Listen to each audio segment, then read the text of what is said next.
Chaque État ou république est identifié à travers des symboles et armoiries, lesquels font partie des références de la nation, symbole de l'État ou symbole de la République.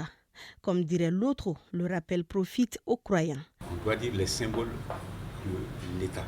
Bon, donc vous voyez, les symboles de l'État permettent de savoir quelle est d'abord la forme, la nature de l'État.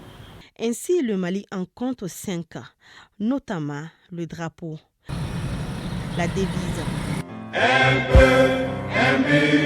une fois, l'hymne national,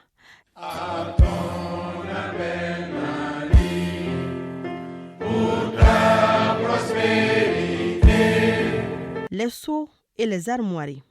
Un magistrat disait, je cite, « Chacun de ces symboles est chargé de sens et porteur de valeurs. » C'est les signes, les valeurs incarnées par ces symboles qui rappellent aux citoyens ce qu'on attend de lui.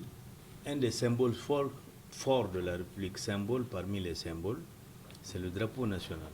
Il est créé par une loi.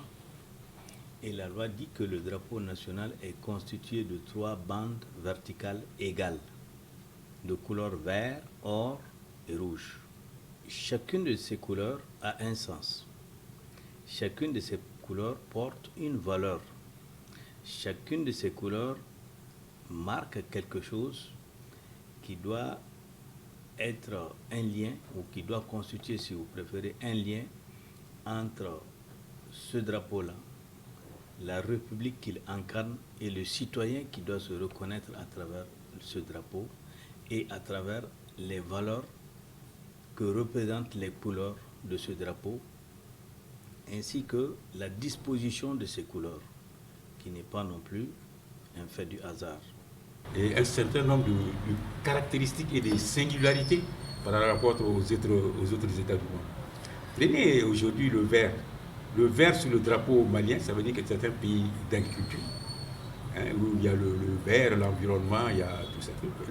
L'or, ça veut dire que nos sous-sols regorgent de suffisamment d'or, ce qui nous rappelle le temps de Cancun Moussa, quand il a fait son fameux pèlerinage à la Mecque, et que les prix de l'or est baissé dans le monde entier. Ceci est extrêmement important. Quand tu prends le rouge, c'est la citoyenneté, le civisme, mais surtout le patriotisme.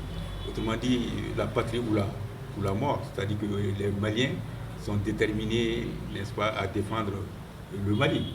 Et quand vous dites défendre le Mali, c'est d'abord la République, mais c'est aussi le territoire du Mali, c'est aussi les populations du Mali, c'est aussi les pouvoirs politiques du Mali. Ceci est extrêmement important. C'est pourquoi il est important et nécessaire que chaque fille et fils de la République connaisse et comprenne la place de chacun de ces symboles. Cela permettra au mieux à tous de les respecter comme il se doit. Mais il y a un autre symbole extrêmement important, c'est ce qu'on appelle la devise du Mali. La devise du Mali, c'est un peuple, un but, une foi. Et qu'est-ce qui suit après? C'est l'hymne national du Mali. Et quand vous prenez l'hymne national du Mali, quel est l'intitulé de ce hymne? C'est Mali. Les symboles, c'est donc un ensemble de signes qui rappellent ce qui rattache le citoyen au pays auquel il appartient. C'est à travers ces symboles-là que l'on identifie les principales marques, les principales caractéristiques d'un État. C'est d'ailleurs pour cela, depuis quelques mois, un comité est mis en place afin de faire connaître davantage les symboles de l'État. La recherche de la magnificence des symboles de l'État. Et le comité se propose, entre autres, comme objectif, de faire en sorte que les symboles soient connus, que les symboles soient respectés et que l'utilisation des symboles désormais se fasse dans l'harmonie, dans le respect de la loi, et que désormais celui qui n'a pas droit à utiliser un symbole ne puisse plus l'utiliser.